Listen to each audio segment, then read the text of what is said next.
Na aula de hoje, nós vamos falar sobre a flexão das palavras em português. Nós temos flexão nominal e temos flexão verbal. Alguns casos importantes da nossa flexão nominal. Flexão de gênero. As palavras em português podem aparecer no masculino ou no feminino. Aí vamos fazer uma distinção entre palavras biformes e palavras uniformes quanto ao gênero. As palavras biformes, olhem aqui as mais importantes. Lobo, loba. É o mais comum em português, trocar a terminação O pela terminação A. Judeu, judia. Você tem a terminação ia. Leão, leoa, com a terminação oa. Duque, duquesa, a terminação esa. Hebreu, hebreia, terminação eia. Herói, heroína, terminação ina. Conde, condessa, terminação essa. São realmente os sufixos, né? Esse elemento final da palavra mais importante na formação do feminino em português. Mas nós temos palavras que são consideradas uniformes quanto ao gênero. O que isso quer dizer? Dá para ver pela formação, ó. Biformes, duas formas. Uniformes, uma única forma. A palavra criança, por exemplo, é uma palavra feminina, tá? Mas ela se refere tanto ao menino quanto à menina. E observem bem, um artigo só, porque ela é uma palavra feminina. A criança, que tanto pode ser o menino como a menina, eu vou dizer que é uma palavra sobrecomum. Vejam bem, ela é uniforme, ela só possui uma forma, por outro lado só se usa com um artigo. A criança, então eu vou chamá-la de palavra sobrecomum. A palavra artista admite os dois artigos, né? Eu posso falar o artista, posso falar a artista. Se eu digo o artista, eu entendo que a palavra artista é uma palavra masculina. Se eu digo a artista, eu entendo que a palavra é uma palavra feminina. Por isso ela pertence aos dois gêneros, não é? Vamos chamá-la, portanto, de comum de dois gêneros. Aquela palavra que admite os dois artigos, dependendo de ser masculino ou feminino. O jacaré, apenas um artigo. A palavra jacaré também é uniforme. Ela não possui uma outra forma para o feminino. É uma palavra masculina, mas tanto se refere ao macho quanto à fêmea. O jacaré, apenas um artigo, eu digo que a palavra é epicena. É um substantivo epiceno. Um detalhe, a criança, o jacaré. Pessoa, nós dizemos sobrecomum. Animal, nós dizemos epiceno. Algumas palavras que têm gênero duvidoso que você deve gravar. Mas deve gravar mesmo, são palavras, todas que estão aqui no quadro, são palavras muito importantes para vocês. Ó, masculinos, vamos gravar porque às vezes o povo confunde, né? Ó, eu vou botar o artigo, tá? O telefonema, o champanha, o eclipse, o dó, com qualquer sentido, hein? O dó, o milhar, o suéter, o lança-perfume, o formicida, o grama, com sentido de peso, massa. Palavras que são femininas, ó. A cal, a alface, a omoplata, a aguardente, a grafite, a cataplasma, a mousse, a dinamite, a faringe. Provavelmente você já trocou algumas em outras épocas, não é verdade? Masculinos ou femininos, indiferentemente, estão aqui três importantes. Você tanto pode dizer o personagem, como dizer a personagem. O diabetes, a diabetes. O laringe, a laringe. Não confunda com aquela outra ali que é faringe. A palavra faringe é apenas feminina, tá bom? Outra flexão é a flexão de número, ou seja, singular e plural. O mais comum em português é simplesmente se acrescentar a letra S. Livro, livros. Lei, leis. Quase todas as palavras apresentam esse tipo de flexão. Agora, olha alguns casos especiais aqui. Éter, éteres. Palavra paroxítono terminada em R, acrescenta ES. Luz, luzes. Palavra terminada em Z, qualquer tipo, acrescenta ES. Ananás. Palavra oxítona terminada na letra S, acrescenta também ES. Então, vocês têm aqui três situações em que se acrescenta a terminação ES. Éteres, luzes, ananáses. Quando eu digo luzes, vale para qualquer palavra terminada em Z. Inclusive, por exemplo, arroz. Plural de arroz é arrozes. Pouco usado pelo sentido da palavra. Se houver necessidade, a regra é essa aqui. luz, luzes, arroz, arrozes, gravidez, gravidezes, etc. Agora observe as palavras terminadas em IL, funil e fóssil. Quando ela é oxítona, funil, você apenas troca o L por S, funil, funis. Fóssil, ela é paroxítona terminada em IL. Então você vai fazer dessa maneira, ó, fósseis, com ditongo EI, evidentemente acompanhado da letra S. Papel, papéis. Nível, níveis. Ou seja, agora a palavra termina em el. El e el. Da mesma forma, vamos observar se ela é oxítona ou paroxítona. Papel, oxítona terminada em el, você faz com ditongo aberto. Papéis, ditongo aberto ei, daí o acento. Nível é paroxítona terminada em L, você faz níveis com ditongo fechado, já que a sílaba tônica está ali, né? Níveis. Palavras terminadas em S, lápis, sendo paroxítona, ó, lápis, lápis. O que ocorreu aqui? A mesma palavra, né? A rigor você troca o artigo, o lápis, os lápis. Quer indicar o plural? Coloca o artigo plural. O lápis, os lápis. Se ela for proparoxítona também, o ônibus, os ônibus. Ela só não pode ser oxítona que a gente cai aqui, né? Ananás, sendo oxítona, está aqui o S, né? Você vai formar o plural com ES, como nós já tínhamos comentado. Então, o lápis, os lápis. Palavra terminada em X. Palavra terminada em X não possui também plural. Você apenas troca o artigo se houver necessidade. O tórax, os tórax. Não mexam na palavra se ela terminar em X. Algumas palavras avançam a sílaba tônica no plural. Júnior é uma palavra que tem esta sílaba tônica aqui. Ju, olha o acentinho ali. Júnior. Plural de júnior, juniores. Olha aqui, estão vendo que eu passei um tracinho ali, né? Juniores. Essa é a pronúncia, juniores. Da mesma forma, sênior, seniores. A sílaba tônica avança. A gente ouve muito por aí errado, né? Os júniores, o que está errado, hein? Os juniores. Caráter, caráter no plural, caracteres. A sílaba tônica passou durar para té. O detalhezinho da volta ali da letra C, né? Que aparecia aqui antigamente. Caráter, caracteres. A sílaba tônica passou a ser a sílaba seguinte. Casos especiais da nossa flexão de número. Essa vai chocar vocês. Olha bem. Você que gosta de futebol aberto, né? Se prepara aí. Prepara que essa vai te chocar. Gol, plural de gol, oficialmente falando, pelos dicionários, pelo vocabulário ortográfico da língua, teria que ser goles ou gois. É um choque, né? Nós sempre ser por aí falando, não vai sair por aí falando dessa maneira, que você não vai nem conseguir se comunicar, né? Isso é uma linguagem escrita, não dá mais para tirar gols, que é a forma corrente do linguajar do dia a dia, não dá. Você não vai para um campo de futebol ficar gritando goles ou gois para tudo quanto é lado que vão te interpretar mal, continue a falar gols, mas bota na sua cabeça que o plural oficial dessa palavra só pode ser goles ou gois. Ainda está registrado dessa maneira. Gols com S aqui é considerada ainda uma forma popular, tá bom? Esta seria, em termos de prova, realmente a forma precisa. Ou as duas, né? Goles ou gois. Eu sei que você não vai ter coragem de falar assim não, mas prova é prova, vai ter que lembrar disso aqui. Mel, palavra estranha também, ó. Meles ou méis. Também é uma palavra difícil de você encontrar no plural, né? Por isso é estranha quando eu digo meles ou méis, mas que é o plural preciso, né? Cós. Você pode fazer coses acrescentando o S ou manter a palavra invariável. Os cós. Os coses ou os cós.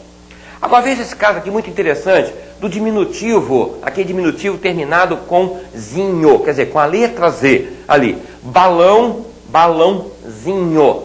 Essa regrinha se refere apenas às palavras que terminam em zinho.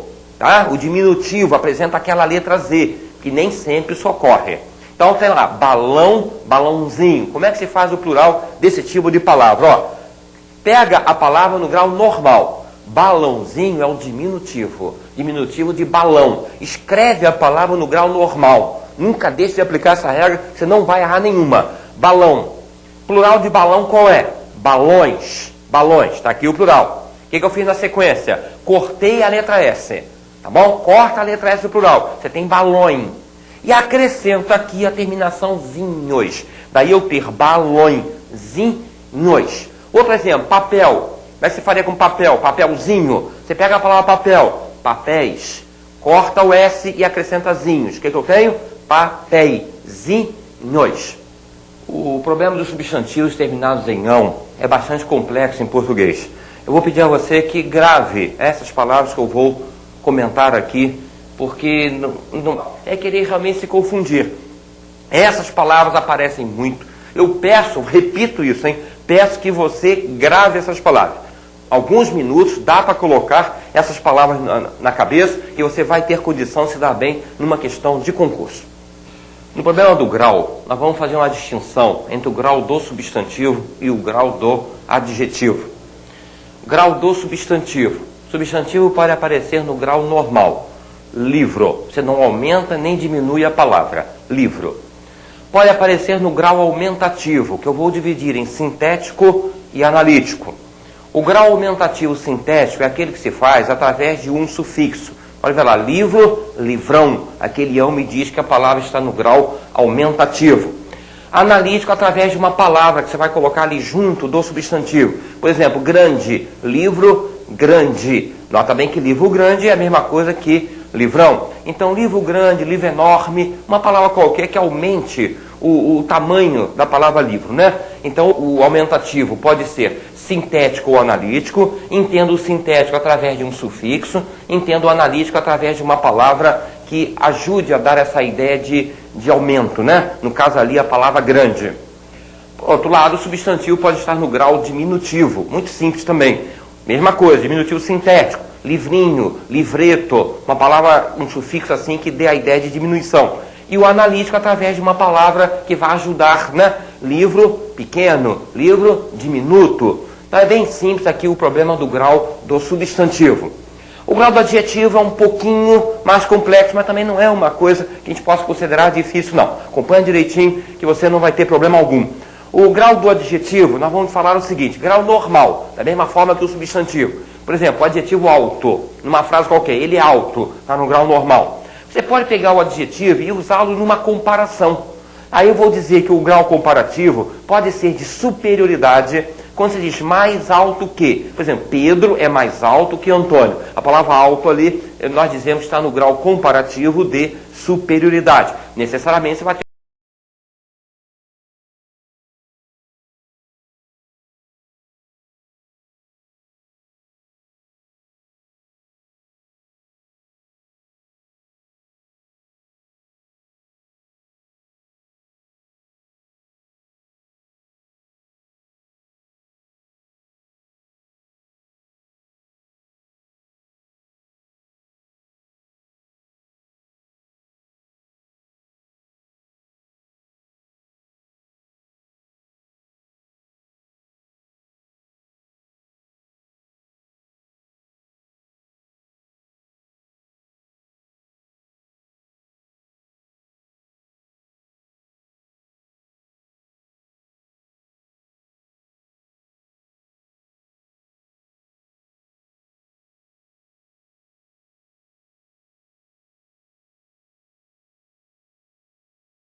os dois elementos sendo comparados. O grau comparativo de inferioridade é só trocar a palavra mais pela palavra menos. Pedro é menos alto que Antônio. A palavra alto com menos na frente estaria no grau comparativo de inferioridade. E você pode igualar os dois seres, né? O comparativo de igualdade. Pedro é tão alto como ou quanto. Pedro é tão alto como Antônio ou quanto Antônio. Nesse caso aqui do mais alto que, pode aparecer do que. Mais alto do que. Tanto faz. Mais alto que ou mais alto do que. Bom, saindo do comparativo, nós vamos ter o terceiro tipo, que é o grau superlativo. O grau superlativo pode ser absoluto ou relativo. Então vejam bem, grau superlativo, absoluto, que pode ser sintético ou analítico. Já vimos que o sintético é através de um sufixo e o analítico é através de uma palavra auxiliar, não é isso? Ó, grau superlativo, absoluto, sintético ou analítico. Isso aqui equivale a uma espécie de um aumentativo, né, do próprio adjetivo. Quando eu uso um sufixo altíssimo, eu tenho o grau superlativo, absoluto, sintético. Quando eu uso uma palavra ao lado, muito, muito alto, bastante alto, tem o mesmo valor da palavra altíssimo, né?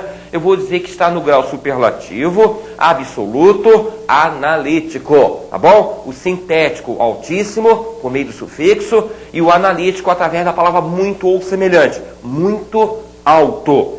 E temos o grau superlativo relativo, que ocorre quando você tem uma pessoa e você quer tirá-la do grupo, um ser qualquer. Há um grupo, você quer colocá-la em destaque. Como é que se faz? Ó, o superlativo relativo de superioridade. Abreviei a palavrinha aqui, tá? De superioridade. Quando você diz o mais alto de.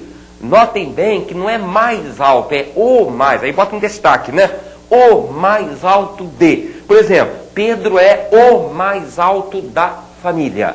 Tá bom? O mais alto da família. Você põe a palavra Pedro ali em destaque, ou melhor dizendo, o adjetivo, né, alto em destaque. É o mais alto da família. Isso é o grau superlativo relativo de superioridade. Aí é só trocar mais por menos, né? Você vai cair no grau superlativo relativo de inferioridade.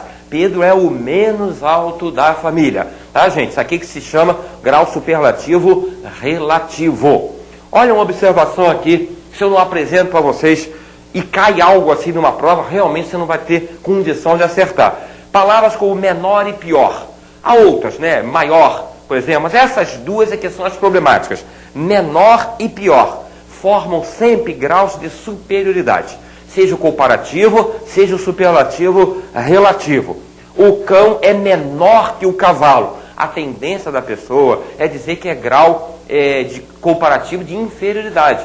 Acontece que a palavra menor quer dizer mais pequena. Esse é o valor dela, na sua origem, tá? Então a palavra mais está aqui.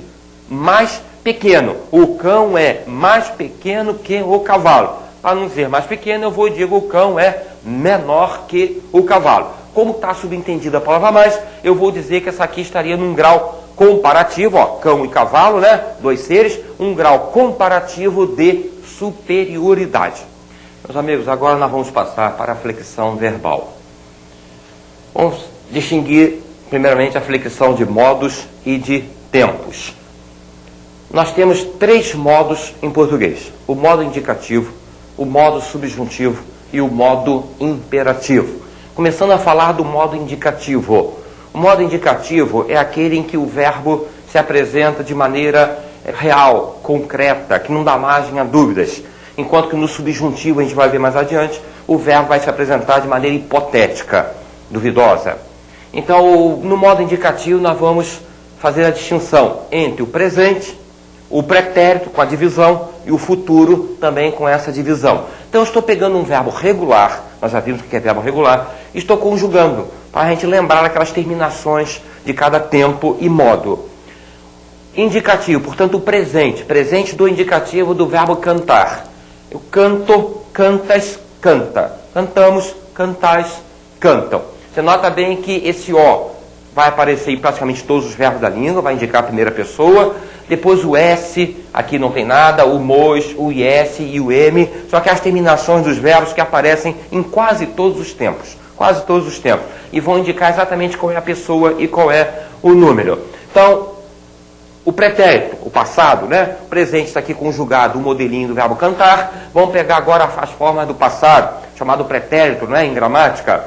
Pretérito pode ser perfeito, imperfeito, mais que perfeito. Pretérito perfeito indica uma ação realmente extinta, sem dar margem a dúvidas. Eu cantei, a coisa aconteceu. Eu cantei, tu cantaste, ele cantou, nós cantamos, vós cantastes, eles cantaram. Se você observar bem, o finalzinho é diferente do presente, né? E esse aqui em especial me chama a atenção. Eu gostaria que chamasse a atenção de você, tá? Cantaste, o STE da segunda pessoa, que no plural vai ser STES, né? Esse elemento só aparece no pretérito perfeito. Então caracteriza, a gente pode entender assim, que caracteriza para nós o pretérito perfeito, tá bom? Cantei, cantaste. Você fica sabendo que o verbo está no pretérito perfeito. O pretérito pode ser imperfeito. Imperfeito é aquele que vai indicar uma ação prolongada no passado. Uma ação que se prolongava num determinado momento do passado. Eu cantava, tu cantavas, ele cantava, nós cantávamos, vós cantáveis, eles cantavam. Aí você vai observar que existe esse VA. Ó, VA aparecendo em todas elas com uma pequena alteração aqui para VE, né? Cantáveis. Então esse elemento, VA, caracteriza o pretérito imperfeito dos verbos de primeira conjugação, como é o caso do verbo cantar. Se eu tiver um de segunda, vender, eu não vou ter vá, eu vou ter ia. Vendia, vendias, vendia, etc. Esses verbos aí estariam no pretérito imperfeito. Cantava e vendia. O mais que perfeito é aquele tempo que indica uma ação passada em relação a outra ação também passada. Então você tem sempre as duas ações passadas, tá? Uma anterior à outra que também já era passada. Isso é a característica do pretérito mais que perfeito. Graficamente falando, nós temos o seguinte, morfologicamente falando, nós temos o seguinte, eu cantara, com esse RA. Você deve estar lembrando disso, não é verdade? Cantara, tu cantaras, ele cantara. Eu vendera, tu venderas, ele vendera, etc. Não é? Cantáramos, cantares, cantaram. O RA, átono, se fosse tônico seria futuro, cantará, como a gente vai ver aqui embaixo. Eu cantará. A sílaba tônica é esse aqui, não é o RA. Então isso aqui é a característica do tempo conhecido como o pretérito mais que perfeito do modo indicativo. O futuro também admite aquela divisão em futuro do presente e futuro do pretérito. Futuro do presente, futuro propriamente dito, né? Eu cantarei, tu cantarás, ele cantará. Então você está expressando o fato verbal ali que ainda vai realmente acontecer. Cantarei, cantarás, cantará, cantaremos, cantareis e cantarão. Isso é o chamado futuro do presente. Nós temos o chamado futuro do pretérito. Antigamente chamava de condicional, modo condicional. Ó, cantaria, quando aparecer esse elemento aqui, iria, eu cantaria, tu cantarias, ele cantaria, qualquer verbo, né? Nós cantaríamos, vós cantarias, eles cantariam. Voltando um pouquinho aqui, ó, futuro do presente, cantarei, cantarás. Nós temos o RA, temos o RE. Pode ver que eles vão se alternando, né? RE, RA, RA, RE, etc. O RA vai caracterizar o futuro quando for tônico. Cantarás, tem o acentinho ali. É uma palavra oxida, terminada em AS, né? Tá lá. Agora, cantaras, com essa pronúncia em que o RA é átono, você cai aqui, não é verdade? Você cai aqui no pretérito mais que perfeito. Falar agora sobre aqui, botamos na ordem. Foi? Ó, vende, tu, venda, você, vendamos nós, vendei vós e o vendam vocês. Está aqui conjugado, portanto, o imperativo afirmativo do verbo vender. Já o imperativo negativo é mais simples ainda do que afirmativo.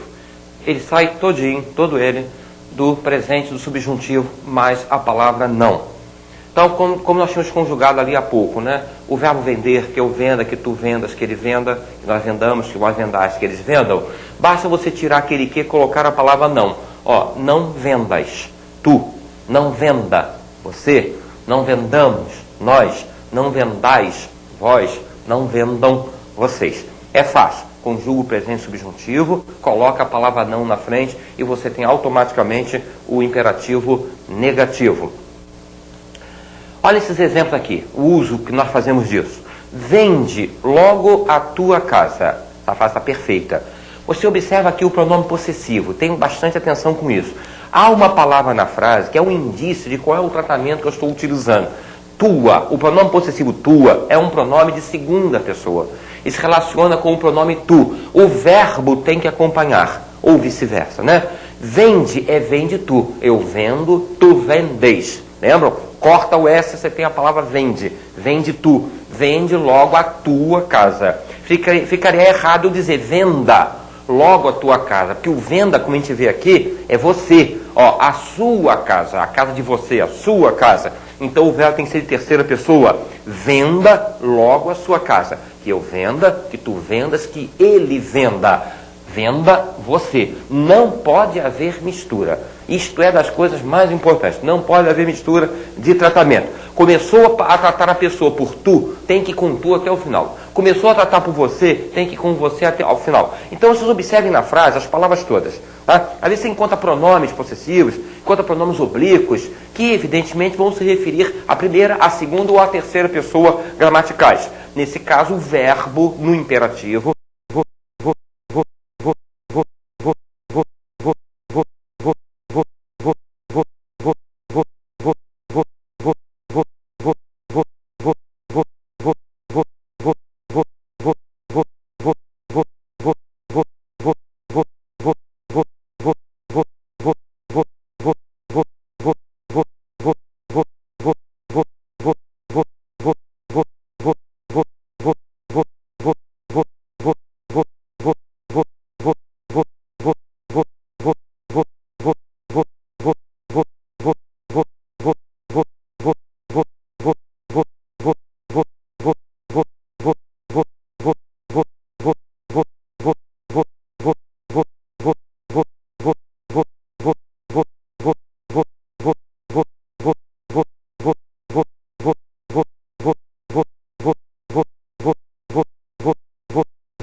bom?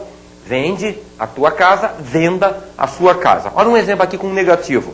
Não digas que eu não te avisei. Olha bem aquela frase, pensa um pouquinho. Por que eu devo dizer não digas? Não digas tu. Porque eu tenho esse pronome oblíquo aqui, te, que se refere, claro, à palavra tu. Então, sou obrigado a botar o verbo na segunda pessoa do singular do imperativo negativo nesse caso. Não digas tu que não te avisei. Tá bom? Isso foi a flexão, tudo que nós falamos até agora foi a flexão envolvendo modo e tempos, de um modo geral, né? Indicativo, subjuntivo, imperativo, os 3 modos. Dentro deles, aquelas divisões do presente, do pretérito e do futuro. A flexão de número, então, praticamente nós vimos dentro do outro caso, né? E a flexão de pessoa, ou seja, o verbo se flexiona em número, singular e plural, e se flexiona em pessoa, primeira, segunda e terceira. Quando eu digo eu ando, eu tenho a primeira pessoa. Esse O aqui me garante, eu ando, é a primeira pessoa. E é a primeira pessoa do singular, eu. Quando eu digo andamos, continua a primeira pessoa. Mas a flexão feita foi uma flexão de número, passa a ser plural. Então o verbo tem singular e tem plural. Quando eu digo falaste, eu tenho uma segunda pessoa, né? A segunda pessoa, tu, segunda pessoa do singular. Quando eu digo falastes, continua a segunda pessoa, porém eu passei para o plural, vós falastes. Então ela tem singular e tem plural, tem primeira pessoa, segunda pessoa, terceira pessoa do singular e do plural. É a flexão de número e de pessoa dos verbos em português. A flexão de voz. A flexão de voz ativa, voz passiva e aqui na letra C a voz reflexiva. Um verbo está na voz ativa quando o sujeito pratica a ação verbal. O menino pintou a varanda. Olhem bem, pintar, o ato de pintar, alguém pratica a ação, que é o próprio sujeito. O verbo pintar é um verbo transitivo direto, como nós já vimos. Quem pinta, pinta alguma coisa. Aí você procura, cadê a coisa pintada? Você encontra a varanda. O que é isso mesmo, hein? Objeto direto, não é verdade? Verbo transitivo direto, objeto direto. Então, o menino pintou a varanda. Essa frase, nós dizemos que o verbo pintar aqui, no pretérito perfeito, pintou, se encontra na voz ativa. O sujeito é um sujeito ativo, ele é o agente. Por isso o verbo se diz na voz ativa. E a autêntica voz ativa deve ter o verbo transitivo direto. Estaria certo, mas ela não corresponderia mais a essa, porque ela teria um sentido diferente, uma conotaçãozinha ali diferente no tempo verbal. Tá bom? Muito bem. E nós temos a passiva sintética. A passiva sintética, também chamada pronominal, é aquela que se expressa através de um verbo só. Aqui eu tenho 2, o auxiliar e o principal. Então essa é menorzinha, por isso eu chamo de passiva sintética e a outra de analítica. Chamo também de pronominal, por causa do pronome apassivador ser partícula passivadora ou pronome apassivador. Então quando eu digo pintou-se a varanda, nós já vimos isso em concordância, eu tenho a partícula passivadora, a varanda é o sujeito da oração, lembram? Não é o objeto direto por causa dessa palavra aqui. Então a varanda, que é o sujeito, é um sujeito passivo, sofre ação verbal, eu digo que o verbo pintar está na voz passiva sintética ou pronominal, sempre que ocorrer a partícula passivadora se. E o verbo pode estar na voz reflexiva. O menino se pintou. Se na ativa o sujeito pratica ação, na passiva o sujeito sofre ação, o que vai ocorrer na reflexiva? É só ver pelo sentido da frase. O menino se pintou. Ele não pintou uma outra coisa ou uma outra pessoa, ele pintou ele mesmo. Então, nesse caso, o sujeito ao mesmo tempo pratica e sofre ação verbal. E esse se aqui eu entendo como um pronome reflexivo e eu vou dizer que o verbo se encontra na voz reflexiva. Vamos ver aqui alguns verbos cuja conjugação poderia enganar vocês em um concurso público. São verbos irregulares, um pouco perigosos. A gente tem que atentar para pelo menos esses tempos e pessoas que eu vou mostrar para vocês. Vamos ver o problema dos verbos ver e vir. No futuro do subjuntivo. Quando eu vir e não quando eu ver. Por exemplo, verbo ver, troca a letra E para I. Quando eu vir, quando tu vires, quando ele vir, etc. Em todas as pessoas do futuro do subjuntivo, a letra E passa para I. Muito importante, você grave isso. O verbo vir, quando eu vier, quando tu vieres, quando ele vier, etc. Então é só ir trocando aqui, né, alternando aquelas terminações que vocês já conhecem. Então, quando eu vir, quando tu vires, é o verbo ver. Nunca digam quando eu ver, que está errado, totalmente errado. E o verbo vir faz quando eu vier. Verbos derivados devem ser conjugados da mesma maneira que o seu verbo primitivo. Corrente, natural, né? eu já reavi os meus documentos, só que está errado. Você não deve dizer eu já reavi os meus documentos, porque o verbo reaver é derivado do verbo haver. É derivado do verbo, ele se conjuga igual ao verbo haver. Nós vimos que esse verbo é defectivo, né? No presente indicativo ele é incompleto, mas nos outros tempos ele é completo e tem todas as pessoas. Como é que você conjuga o verbo haver no pretérito perfeito? Eu ouvi, eu ouvi, tu ouveste, ele ouve. Então, eu já reouve meus documentos. Prova é prova. Quer fazer uma prova assim? Vai dizer e vai escrever, eu já reouvi. Não me diga mais, não me escreva mais, eu já reavi. Não pode, essa forma não existe. Muito bem, então vocês viram que os verbos derivados devem ser conjugados da mesma maneira que o verbo primitivo. O verbo requerer não é propriamente derivado do querer. Ele segue o verbo querer só em algumas pessoas, em outras não. Então qual é o problema do verbo requerer? Muito fácil você pegar. Pega o presente indicativo do verbo requerer. Eu requeiro. A irregularidade está aqui. Eu requeiro. Tu requeres, ele requer. Nós requeremos, vós requereis, eles requerem. Tirando essa primeira pessoa, o verbo requerer vai se conjugar de maneira regular. O verbo querer não, ele transforma o radical em quis. Cativo, pelo que vocês estão vendo, é um tempo bastante problemático, né? O verbo polir tem a seguinte conjugação. Eu pulo, vamos gravar isso. Tu pules, ele pule, e não com O. Pulo, pules e pule. E alguém deve pensar, mas por que pulo? Não, o verbo pular pode ser as duas coisas, depende da frase, né? Existem formas que pertencem a mais de um verbo. O pulo pode ser o verbo pular, mas pode ser o verbo polir, dar polimento, né? Então, eu pulo, tu pules, ele pule. Olha aí, nós polimos, vós polis, eles pulem e volta ao U. Então, o presente do indicativo é um pouquinho diferente do verbo polir. Outro verbo problemático numa prova, embora seja um verbo do nosso dia a dia, não é verdade? Mobiliar, eu mobilio e não eu mobilio, como as pessoas normalmente falam. Na prova não vai valer o mobilio. Eu mobilio, com acento no I, nesse primeiro I. Tu mobilias, ele mobilia.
mobilia, agora, mobiliamos, mobiliais, e na terceira do plural o i volta a ser tônico, mobiliam. Então vamos gravar o polir, o mobiliar, o requerer, e esses verbos derivados de outros, tá? Isso aqui é muito importante, é um grupo realmente imenso.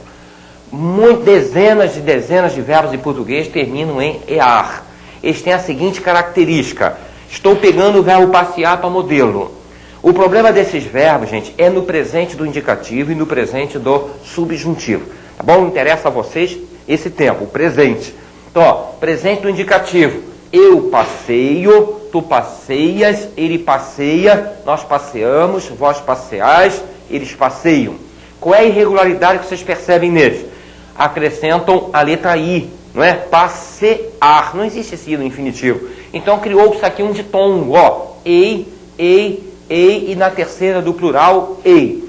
Observem que em nós e vós o ditongo desaparece. Passeamos, passeais. Recusem qualquer verbo que apresente aquele ei, verbo terminado em ear, né? Naquelas pessoas. Passeiamos, receiamos, isso não existe. Passeamos, receamos, etc. Tá? Então é na primeira, na segunda e na terceira do plural que nós vamos encontrar esse ditongo ei. Presente subjuntivo, mesma coisa. Que eu passeie, só mudar o finalzinho aqui, né? Que eu passeie, que tu passeies, que ele passeie. Olha agora, hein? Que nós passeemos, que vós passeis, que eles passeiem. Onde é que apareceu o ditongo, hein? Primeira, segunda e terceira do singular e na terceira do plural. Não aparece aqui, que nós passeiemos, não pode. Nem aqui, passeieis, não pode aparecer.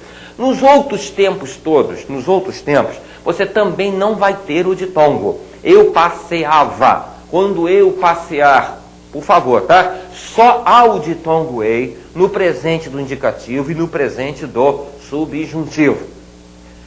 Os verbos terminados em iar se conjugam de maneira regular. Ó, o presente do indicativo do confiar que a gente vai pegar para modelo. Eu confio, tu confias, ele confia. Nós confiamos, vós confiais, eles confiam, né? Então você não tem o ditongo ei em pessoa nenhuma. Não confunda o verbo terminado em iar com o verbo terminado no infinitivo em ear. Está aqui o presente subjuntivo também. Você vai observar que não aparece o ditongo. Que eu confie, que tu confies, que ele confie, que nós confiemos, que vós confieis, que eles confiem. Tá bom?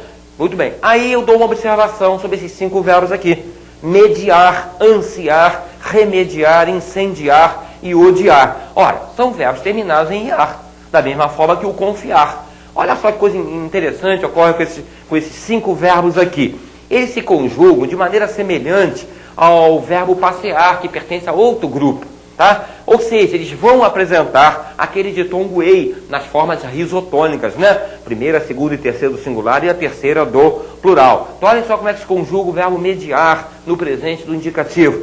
Eu medeio e não medio. A tendência é dizer medio. Eu medeio, tu medeias, ele medeia. Nós mediamos com i do infinitivo. Passeamos o é do infinitivo, mediamos o i do infinitivo. Vós mediais e volta o ditongo. Eles medeiam, tá bom? Nas mesmas pessoas, gente. Primeira, segunda e terceira. E na terceira do plural, esses verbos também ganham o ditongo ei. O presente subjuntivo dele, que eu medeie, que tu medeias, que ele medeie, que nós mediemos, que vós medieis, que eles medeiem, tá bom? Então, apesar de pertencer ao grupo dos verbos terminados em iar, esses 5 verbos se conjugam de maneira semelhante aos verbos do grupo ear. Verbos do tipo estourar, roubar, inteirar, aleijar, que apresentam um ditongo decrescente ou ei, tá? ou ei, né? Você não pode eliminar esse ditongo, né? Há uma tendência popular a dizer, ele rouba muito, né? A bomba sempre estoura na minha mão. Está tudo errado, você não pode pegar o ditongo e transformar numa vogal, tá? Então o verbo inteirar, então quando a gente perde o dinheiro, não é tão comum isso, né? Você perde o dinheiro, aí encontra lá um conhecido, dá uma sorte danada, encontra um conhecido na rua, aí você pede, fulano, por favor, me inteira o dinheiro da minha passagem? Não é assim que a gente costuma falar? Inteira o dinheiro da minha passagem? Está errado. É você falar direitinho, inteire o dinheiro da minha passagem. Provavelmente não vai ganhar o dinheiro, que não vai entender mesmo, né? Mas pelo menos você fala certinho, inteire o dinheiro da minha passagem. Vamos conjugar então o verbo inteirar, ó. Presente indicativo. Eu inteiro, tu inteiras, ele inteira, nós inteiramos, vós inteirais, eles inteiram, tá? E por aí fora, né? Aleijo, aleijas, aleija, aleijamos, aleijais, aleijam. E não eu alejo, tu alejas, tá ok? Não transforme o ditongo desses verbos em uma vogal. Um grupo de verbos irregulares tem uma característica em comum que realmente tem enganado bastante pessoas, né? O aderir, o competir, o discernir, o impelir, o expelir e outros terminados em impelir, há muitos outros.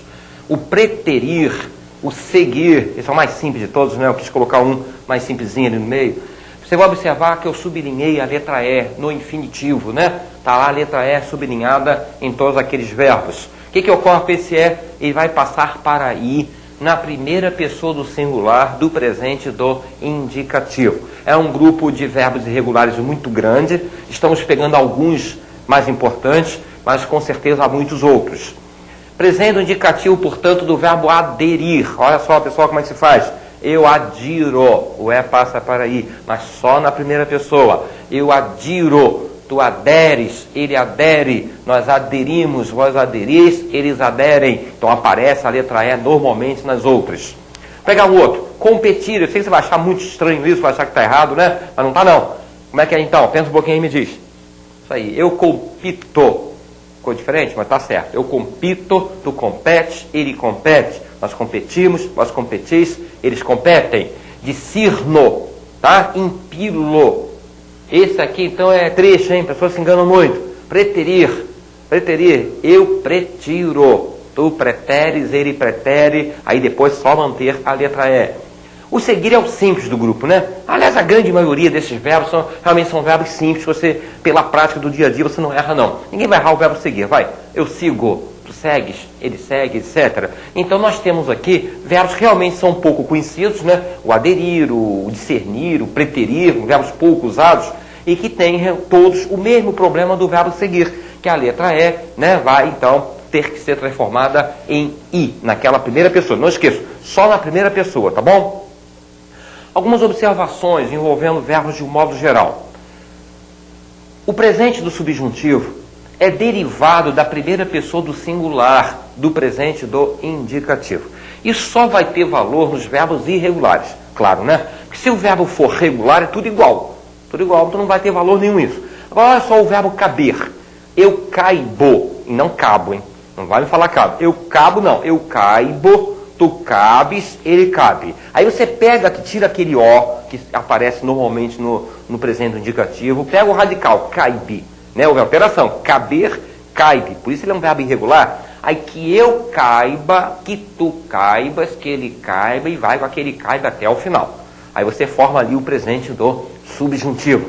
Dizer, eu digo, o radical passou para dig, né? Eu digo, tu dizes, ele diz, etc. Me interessa só essa primeira pessoa. Pega esse dig aqui e coloca lá, ó. Que eu diga, que tu digas, que ele diga, que nós digamos, que vós digais, que eles digam. Isso aqui não funciona em meia dúzia de verbos em português. Geralmente aqueles verbos que têm uma ditongação. Por exemplo, estou, você fala que eu esteja, sou, que eu seja. Mas são verbos também que vocês não vão errar, até pela nossa prática, e por serem verbos, primeiro no presente, verbos simples, tá? Então, mas isso aqui ajuda bastante a gente a conjugar verbos. Lembra disso? Então, vou até pedir a vocês. Falei para lembrar, né? Então, vê se você consegue, na sua casa, sentado aí nessa poltrona, você consegue me dizer, rapidinho, qual é o presente do subjuntivo do verbo aderir? Aí você vai associar as duas coisas, vai? Se associou direitinho as duas coisas, você acertou. Não acabamos de ver que o aderir passa aquele é para aí? Eu adiro. O que você vai ter que fazer para conjugar, então, o presente do subjuntivo? Que eu adira, né? Que tu adiras, que ele adira, que nós adiramos, que vós adirais, que eles adiram. Vamos pegar um verbinho que nós vimos bem mais lá para trás. Qual seria o presente do subjuntivo do verbo abolir? Bom, se você pensou que eu abula, você não foi feliz na escolha, porque o verbo abolir, então eu vou lembrar a você isso aí, se você se enganou, o verbo abolir nós vimos um pouquinho atrás, né? Que é um verbo defectivo, lembram? O verbo abolir não tem a primeira pessoa, eu. Se o verbo abolir não tem a primeira pessoa, ele não vai ter o presente do subjuntivo, que o presente subjuntivo é derivado exatamente dessa pessoa, não é? Então eu abulo não existe. tu aboles, ele abole. Eu não posso dizer que eu abula, que tu abulas, que as pessoas gostam de falar, né? Oficialmente não existe. O verbo defectivo, como nós tínhamos visto, não possui normalmente o presente do subjuntivo, tá bom? Então é isso aqui, ó, grava direitinho isso vai ajudar vocês a conjugar verbos irregulares, tá ok?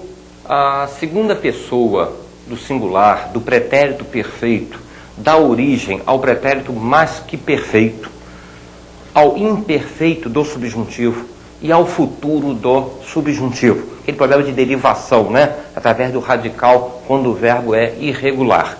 Olha aqui o pretérito perfeito do verbo caber. Eu coube, tu coubeste, ele coube. Você pega essa segunda pessoa aqui, tá?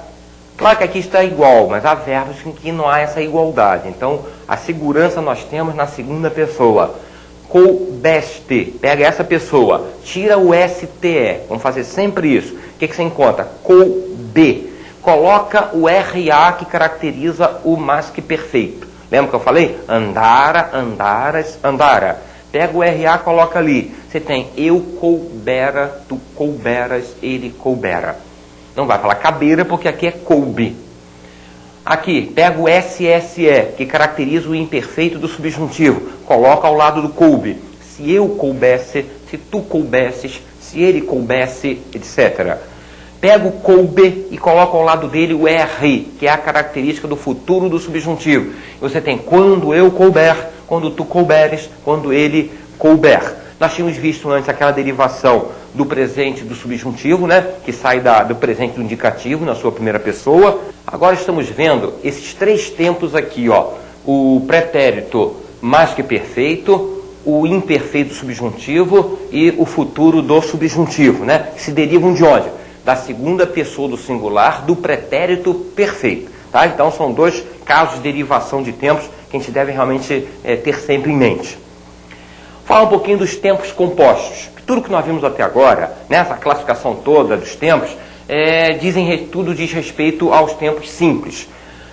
Nós temos em português os chamados tempos compostos. Observem, o pretérito perfeito, composto, pretérito perfeito, ele é formado pelo presente do auxiliar, verbo ter ou verbo haver, mais o particípio do verbo principal. Então eu digo assim, eu tenho cantado, que eu tenha cantado. Vamos entender direitinho. Ó, o presente do auxiliar, esse é um presente do indicativo, eu tenho, e o tenha é presente do subjuntivo, não é?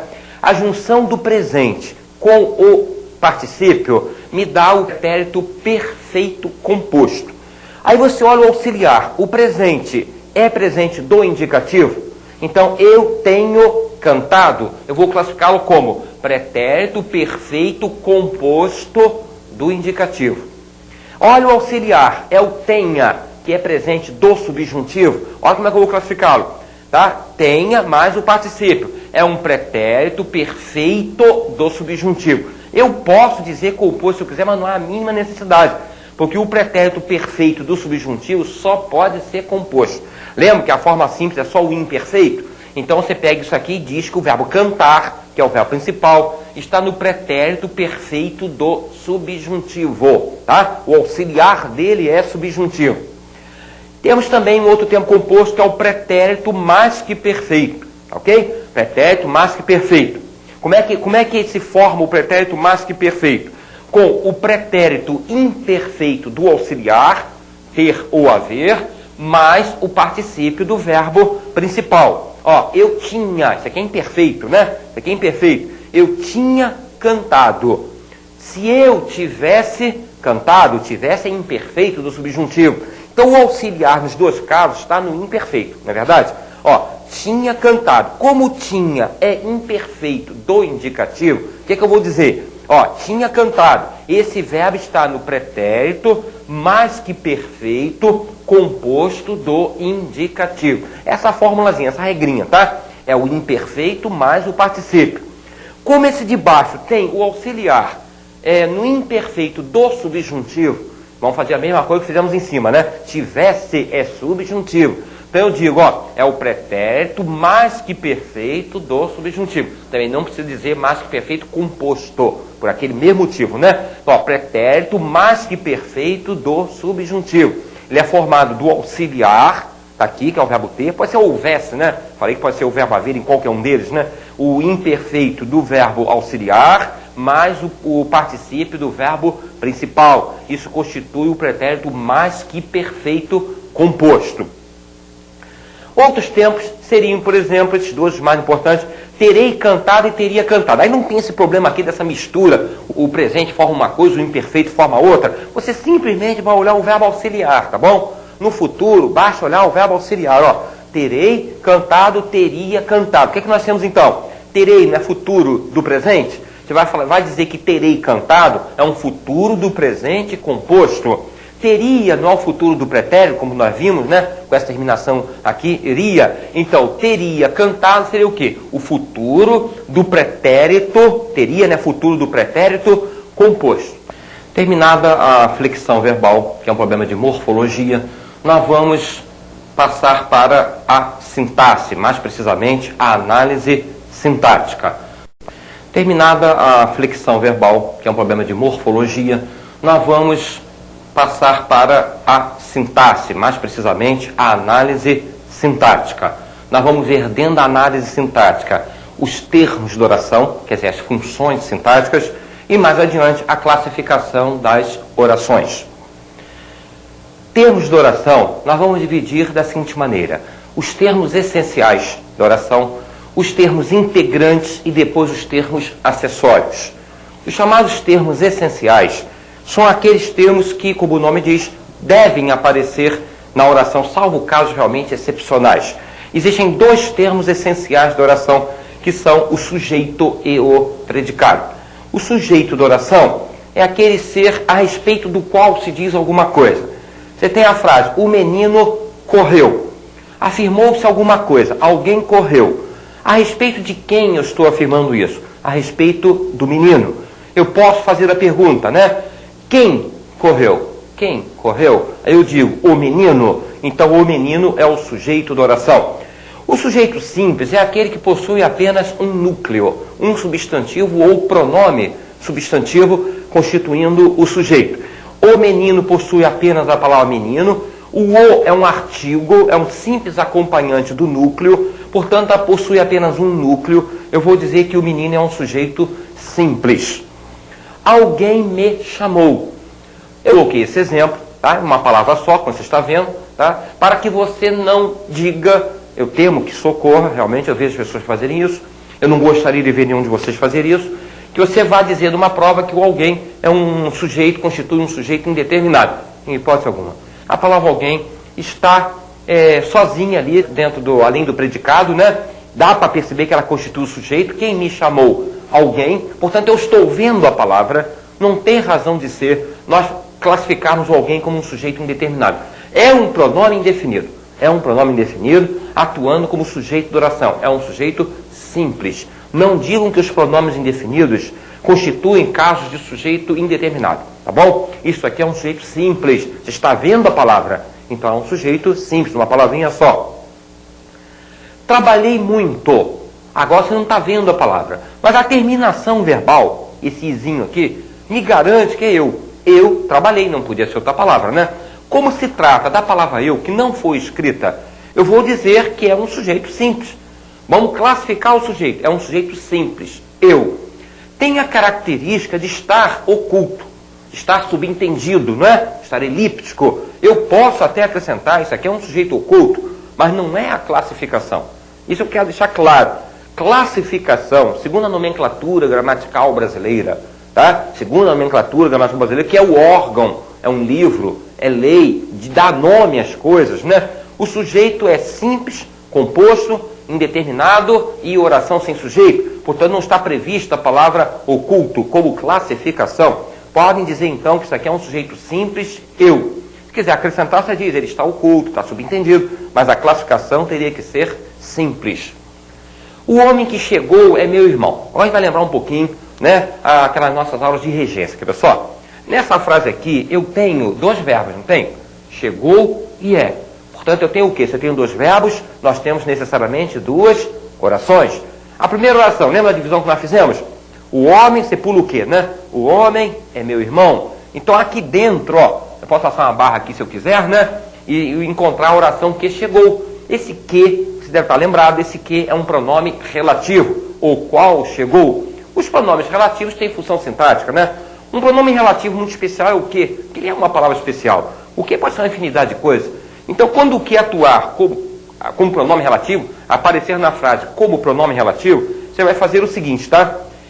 Vai pegar para ter certeza qual é a função sintática dele, ó, pega o antecedente dele, palavra antes dele, e coloca no lugar do que? Ou de outro pronome relativo qualquer. O que eu teria aqui? O homem chegou. O homem chegou. Nessa frase, se eu for analisar o homem, se tiver dúvida, você pergunta o seguinte, que chegou, quem chegou? Qual foi a transformação que eu fiz mesmo? O homem chegou. Então, ao perguntar quem chegou, você vai ver, o homem é o sujeito, não é? Como a palavra que está no lugar da palavra homem, isso é muito bacana, muito importante, hein? Ó, o que, substituindo a palavra homem, o homem chegou. A palavra homem seria o sujeito. Então, qual é o sujeito da segunda oração? É o que. Então, o que é uma palavrinha só, eu teria que classificar como um sujeito simples. A palavra que pode ser objeto direto, objeto indireto, uma série de coisas, tá? Apareceu o que aqui na função de sujeito da oração, portanto, um sujeito simples. Esse caso aqui é muito delicado e você vai estranhar bastante. Vai estranhar bastante. Quando você vê o pronome oblíquo, mandei ele, a tendência natural, gente, é dizer que o é objeto direto, que é a função básica dele. Mas com um verbo desse tipo, ó, mandar, vamos ver quais são os verbos? Mandar, fazer, deixar, chamados verbos causativos. Ver, sentir e ouvir, chamados verbos sensitivos. Tá? Com esses verbos, está aqui o mandar, e um infinitivo, sair, é um verbo que está no infinitivo. Quando você encontrar um pronome oblíquo, você teria a seguinte divisão das orações. Sempre. Não há possibilidade de ser diferente. Ó. Primeira oração seria simplesmente mandei. Eu mandei. O pronome oblíquo vai ter que pertencer à segunda oração. É como se eu dissesse, mandei que ele saísse, né? Mandei que ele saísse. Você vai ver o seguinte, quem mandou? Qual é o sujeito da primeira oração? Pergunta, quem mandou? Eu. Está aqui o izinho me garante, né? Eu mandei. O sujeito da primeira é a palavra eu. Qual é o sujeito da segunda? Quem é que vai sair? Não é o o? Esse o é quem vai sair. Então ele não é considerado objeto direto do mandar. Tá bom? O objeto direto do mandar é tudo. O que é que eu mandei? O sair. Ele sair. Tá bom? E seria a segunda oração toda. Este o que pertence à segunda oração atua na realidade como o sujeito daquele infinitivo. Eu posso dizer que ele é um sujeito simples, é a classificação normal dele, mas há um nome especial que alguns gramáticos colocam. Chama isso aqui de sujeito de infinitivo. Não é muito comum em prova essa expressão, não. Mas caso apareça, você fica sabendo do que se trata, né? É aquele pronome oblíquo que atua como sujeito de um verbo no infinitivo. Tá bom, gente? Deixa eu dar um outro exemplo para vocês. Não está escrito aqui, mas vamos lá oralmente. Se eu falar assim, ó. Deixei-a, para mudar o verbo, né? Deixei-a falar tranquilamente. Deixei-a falar tranquilamente, tá? Quem deixou? Eu deixei. Quem é que vai falar tranquilamente? Não é esse a? Deixei que ela falasse tranquilamente? Então esse a, da mesma forma que o pronome o, seria aí nessa nova frase um sujeito de infinitivo. Sujeito de infinitivo ou uma classificação mais comum realmente de sujeito simples. Essa é delicada. Espero que você estude, leia, observe essa fita várias vezes até fixar bem esse problema do sujeito de infinitivo. Tá bom? Bom, o sujeito então, ó, simples, um núcleo só, e o sujeito pode ser composto. Muito fácil. Nós até vimos isso em concordância verbal, não é verdade? Ó, Paulo e Teresa foram ao cinema. Agora, quando eu pergunto quem foi ao cinema, eu vou esbarrar ali em duas palavras, dois substantivos ligados pela palavra e. Quem foi ao cinema? Paulo e Teresa. Então não é mais uma pessoa só. Eu tenho dois substantivos. Eu tenho, portanto, o que, gente? Dois núcleos. Ó, Paulo, Teresa, dois núcleos. Eu vou chamar aquilo ali de sujeito composto. Muito simples. Dispensa até maiores comentários, não é? Nós temos o chamado sujeito indeterminado. São aquelas situações em que existe o sujeito, realmente ele existe, não confunda com o sujeito inexistente, ou a chamada oração sem sujeito. Existe o sujeito sim, você não sabe qual é, ou não quer precisar qual é, então a frase não te garante, né? Quando eu digo rasgar uma revista, eu peço a vocês encarecidamente que não digam que o sujeito é eles. Por favor, presta bem atenção. Ó. Rasgaram está na terceira pessoa do plural? Está. Mas a palavra eles está escrita? Não está escrita. Então, quando o verbo está na terceira pessoa do plural, diz em português que o sujeito está indeterminado. Deixa eu dar um exemplo prático do nosso dia a dia, para você entender direitinho isso. Você está no seu quarto, está lendo uma revista, tá? Aí você vai dar uma saída, vai fazer uma outra coisa qualquer, deixa a revista em cima da sua cama. Aí você volta, alguns minutos depois, encontra a revista rasgada. O que você fala normalmente, hein? Ih, rasgaram minha revista. Não é? Sem pensar, você diz, rasgaram minha revista. Por que você usou o verbo no plural? Porque você desconhece, você não sabe quem rasgou a revista. Poxa, será que foi mais de uma pessoa? 10 pessoas entraram e todo mundo sabeu a sua revista? Claro que não. Deve ter sido o quê, gente? Uma pessoa, uma criança. Provavelmente uma criança entrou no seu quarto, pegou a sua revista e rasgou. E você diz logo, rasgaram. Isso é um processo do português de indeterminar o sujeito, tá ok? Se você encontrar o verbo na terceira pessoa do plural, sem a palavra eles escrita no texto, pode até ter aparecido antes, bem antes, mas se apareceu ali, você fica sabendo que o sujeito é eles, né? Dessa maneira, não. Isso aqui eu vou dizer que é um sujeito indeterminado. Nada me garante que foi mais de uma pessoa. Por que eu vou dizer rasgaram no plural, né? Só se eu entender que aqui é um sujeito indeterminado. O precisa-se de ajuda. A memória, como é que vai aí? E a memória, hein? Precisa-se de ajuda. Lembra desse ser? Alguém precisa de ajuda. Não é? Aquele ser que pode ser partícula passivadora ou símbolo de indeterminação do sujeito. Como o verbo precisar é um verbo transitivo e indireto, explicamos isso na nossa aulinha de concordância. Ó, quem precisa de alguma coisa. Ficamos na concordância e na regência, né? A palavra ser é considerado um símbolo de indeterminação do sujeito. Alguém precisa e eu não sei quem é. Tá? Se o verbo for intransitivo também, aqui se vive bem. Né? Se o verbo for de ligação, ficou-se triste. Nota que esse ser, em todos os casos aí, quer dizer alguém. Só não confunda com a frase do tipo, comprou-se o jornal. Cuidado, hein? Aí é aquele negócio, o jornal foi comprado, não é? Em que eu teria o ser uma partícula passivadora. Comprou-se o jornal, o verbo comprar é transitivo direto. Ali eu teria um sujeito simples, o jornal. Coisa vista que eu estou lembrando para vocês, tá bom? Então nós temos em português esses dois processos de indeterminação do sujeito, tá bom? Há algumas situações em que a oração não possui o sujeito. Apresenta apenas o predicado. É a chamada oração sem sujeito ou, segundo alguns, o sujeito inexistente. Preferência para dizer oração sem sujeito. Primeiro caso, verbo haver. Nós tínhamos visto isso lá em concordância. Havia muitos erros, né? Havia muitos erros. O verbo haver significando existir. Existiam muitos erros. Verbo haver significando existir ou tempo. Algumas situações que ele indica tempo. Há dias que eu não estudo, tá? Então está aqui o verbo haver indicando, significando existir, e também naquelas situações em que ele vai significar tempo. Então, o verbo haver nesta frase não possui sujeito, é um verbo impessoal, como nós já tínhamos visto, e nós dizemos que a oração é uma oração sem sujeito. Faz 3 dias que não saio. Nesse período, você tem 2 verbos, ó, o faz e o verbo saio. Então, vamos fazer uma divisão aqui, ó, geralmente antes do que, né? Ó, faz 3 dias é uma oração, que não saio é outra. A primeira oração apresenta o verbo fazer indicando o tempo decorrido, né? O verbo fazer indicando o tempo de um modo geral, pode ser o tempo decorrido, pode ser o tempo meteorológico. Uma frase como ontem fez 30 graus, um tempo meteorológico, né? E aqui o chamado tempo decorrido. Quer dizer, verbo fazer indicando tempo de um modo geral não admite plural, como nós vimos em concordância. Por que mesmo? Porque é um verbo impessoal. Então esta oração aqui, a primeira oração, faz 3 dias, possui apenas o predicado. É um segundo caso de oração sem sujeito. Evidentemente, a segunda tem o sujeito eu. Ontem choveu muito. Essa é muito fácil, né? O verbo chover indica fenômeno da natureza. Verbo que indica fenômeno da natureza, é claro que não pode apresentar sujeito. Você não pode atribuir a ninguém o ato de chover, né? Você não pode conjugar eu chovo, inclusive, na primeira pessoa. É um verbo chamado impessoal, por ser um fenômeno da natureza, só se conjuga na terceira pessoa, não é?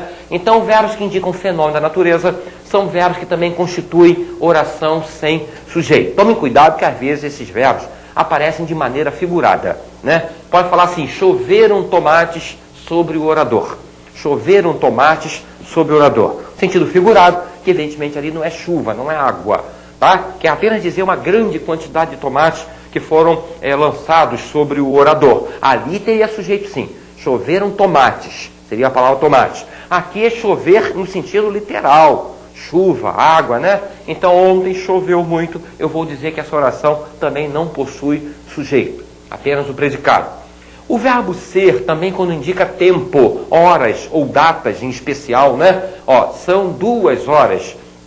Disse que o verbo ser, embora ele vá ao plural, para concordar com o número de horas, ele também constitui casos de oração sem sujeito. Então, frases desse tipo com o verbo ser também possuem apenas o predicado. Estão aqui as 4 situações realmente mais importantes de oração sem sujeito em português. Você não pode desconhecer nenhuma delas. O outro termo essencial é o predicado. Falamos um pouquinho sobre o sujeito, né? Vimos que o sujeito tem a classificação em 4 partes, né? Sujeito simples, composto, indeterminado e oração sem sujeito. E agora vamos falar um pouquinho sobre o predicado, que é tudo aquilo que não é o sujeito. Tudo aquilo que não é o sujeito na frase, eu vou dizer que é o predicado. Você pode entender também que o predicado é o verbo, sempre o verbo, e tudo aquilo que acompanhar o verbo. Seus complementos, né? Adjuntos, predicativos, o que estiver acompanhando o verbo, vai constituir com ele o predicado da oração. Classificação do predicado. O predicado pode ser nominal. O predicado nominal é aquele formado por um verbo de ligação mais predicativo. Aí você deve ter ficado muito feliz, que você com certeza sabe o que é o verbo de ligação, né? Aqueles verbinhos ser, estar, parecer, ficar, continuar. Só que eu lembro a vocês que nem sempre são de ligação, como nós já estudamos, não é verdade? Não fica tão alegre a ponto de só decorar aquele negócio, não. Você vai ter na cabeça que aqueles verbos podem ser de ligação ou não. Quando é que um verbo é de ligação mesmo, hein? Quando é um verbo de estado ou mudança de estado? São os verbos daquela relação famosa, que com certeza você tem na sua cabeça, né? Mas desde que esteja acompanhado de um predicativo, tá? Que é aquela qualidade ou estado, né? Do sujeito, que vai qualificar o sujeito. Olhem bem aqui, a moça está doente. A moça está doente. Aí você tem o sujeito a moça, um sujeito simples. O verbo está e a palavra doente, os dois juntos, constituem o predicado da oração. Está doente. Muito bem. Aí vamos analisar esse predicado. Eu tenho o verbo estar, que é um verbo de ligação. É da relação dos verbos de ligação, está acompanhado de um predicativo. Né? Por que doente é um predicativo? Porque a palavra doente se refere ao sujeito. Né? Está qualificando, está dando o estado em que se encontra o sujeito. Então eu tenho o verbo de ligação e eu tenho o predicativo. Isto aqui é que é chamado predicado nominal. Recebe o nome de predicado nominal, porque a palavra mais importante não é o verbo, é o nome.